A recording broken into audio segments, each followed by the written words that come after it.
दोस्तों बीएड करने वाले अभ्यर्थियों के लिए बहुत ही अच्छी खबर निकल के आ रही है।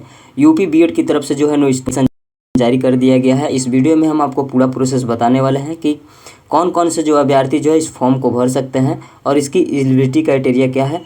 इस वीडियो में हम पूरा प्रोसेस जानने वाले हैं। दोस्तों यहाँ पे एक इम्पोर्टेंट डेट दिया गया है जहाँ से एडवर्टाइजमेंट का डेट दे सकते हैं। एडवर्टाइजमेंट जो है आपका 6 फरवरी को जारी किया गया है और इसका जो ऑनलाइन फॉर्म स्टार्ट होना है वो 15 फरवरी से ऑनलाइन स्टार्ट हो चुका है। इसकी अंतिम तिथि 8 मार्च को विदाउट लेट फ़ी के साथ यानी बिना लेट फ़ी के साथ 8 मार्च तक इसकी अंतिम तिथि है। और लेट फ़ी के साथ यहाँ पे बताया गया है कि 9 मार्च से 15 मार्च तक इसकी आवेदन कर सकते हैं। एडमिट कार्ड जो है इसका 14 अप्रैल को जारी कर दिया जाएगा। एग्ज़ाम का जो डेट है वो फिक्स कर दिया गया है। 20 अप्रैल को आपका एग्ज़ाम देना होगा। दोस्तों इस लिंक पे आने के लिए हम डिस्क्रिप्शन में इसका लिंक दे दिए हैं, जहां आप टैप करके आप डायरेक्ट इस वेबसाइट पे आ सकते हैं। वेबसाइट पे आने के बाद यहां पे click here to new registration वाले सेक्शन पे क्लिक करके आप रजिस्ट्रेशन कर सकते हैं। अगर आप रजिस्ट्रेशन कर चुके हैं तो एग्जैक्टिंग हियर टू यूजर पे क्लिक करके आप यहाँ पे लॉगिन करके अपना फॉर्म को फिल कर सकते हैं। चलिए हम देख लेते हैं पहले इसका नोटिफिकेशन। दोस्तों यहाँ आप देख सकते हैं उत्तर प्रदेश बीएड संयुक्त प्रवेश परीक्षा 2025 इंट्रेंस टेस्ट जो है यहाँ पे लिया जाना है। आयोजक जो है बुंदेलखंड झांसी जो विश्वविद्यालय है झांसी में, इसके द्वारा जो आयोजन किया जाना है परीक्षा का। यहाँ पे बताया गया है हाउ टू अप्लाई यानी अप्लाई आप कैसे करेंगे। यहाँ पे पूरा प्रोसेस बताया गया समझाया गया है। आपके पास जो है वैध ईमेल आईडी मोबाइल नंबर होना चाहिए। मोबाइल नंबर पे ओटीपी जाएगा, ओटीपी डालकर रजिस्टर करेंगे। रजिस्टर हो जाने के बाद आपको लॉगिन वाले क्रेडेंशियल पे जाना है। रजिस्ट्रेशन कर देने के बाद आप अपना पर्सनल डिटेल्स भरेंगे। पर्सनल डिटेल्स भरने के बाद दोस्तों आपको डॉक्यूमेंट्स अपलोड करना होगा। डॉक्यूमेंट्स में आपका जो है आपके पास एक रंगीन साइज का फ़ोटो होना चाहिए। दाएं और बाएं हाथ की तर्जनी अंगुली का निशान, दावा किए गए आरक्षण संबंधी दस्तावेज को अपलोड करना अति आवश्यक होगा। यानी दोस्तों आपके पास जो है एक फ़ोटो होना चाहिए, सिग्नेचर होना चाहिए, दाएं और बाएं हाथ की तर्जनी अंगुली का निशान आपके पास होना चाहिए। और संबंधित कोटि से आरक्षण का अगर दावा कर रहे हैं तो आपके पास आरक्षण का जो प्रमाण पत्र इनका सर्टिफिकेट होना चाहिए। दोस्तों फ़ोटो का साइज़ यहाँ पे बताया गया कि फ़ोटो का साइज़ आपका 50 KB के अंतर्गत होना चाहिए, 100 DPI के अंतर्गत होना चाहिए।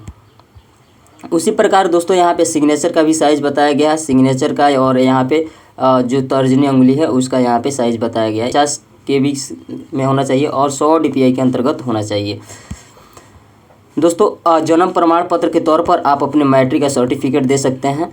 आईडी प्रूफ के तौर पर आपके पास Aadhaar card, PAN card, voter ID या ड्राइविंग लाइसेंस आदि होना अति आवश्यक है।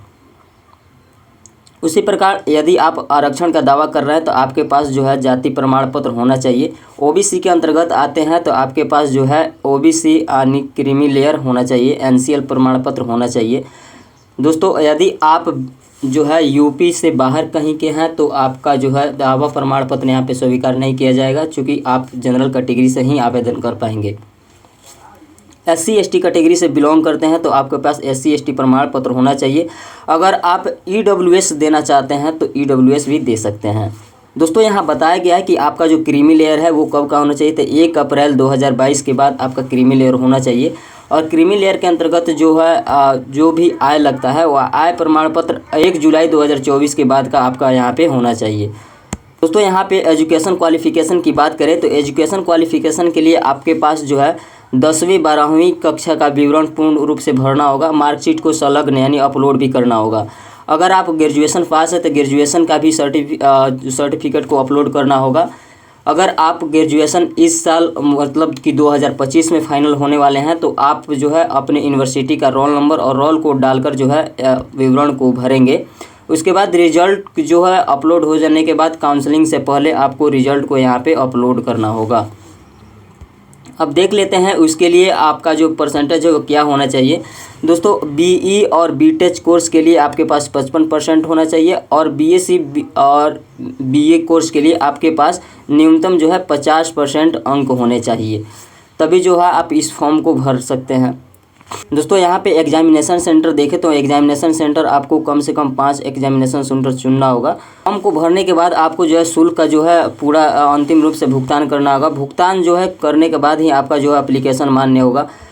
यहाँ पे भुगतान की प्रक्रिया आप देख सकते हैं, debit card, credit card, UPI, net banking आदि से आप कर सकते हैं। यहाँ पे दोस्तों बताया गया है कि यदि किसी उम्मीदवार द्वारा गलती से दोबारा भुगतान किया गया तो भुगतान किए गए अतिरिक्त शुल्क जो है वापस कर दिए जाएंगे। दोस्तों आवेदन फाइनल करने के बाद आवेदन का जो हार्ड कॉपी है आप अपने प्रिंट आउट करके अपने पास रख लेंगे। दोस्तों कमेंट कीजिएगा, हम स्पेशल इसके लिए अलग से वीडियो फॉर्म फिल करके बता देंगे कि आप जो है खुद से कैसे फॉर्म को फिल कर सकते हैं।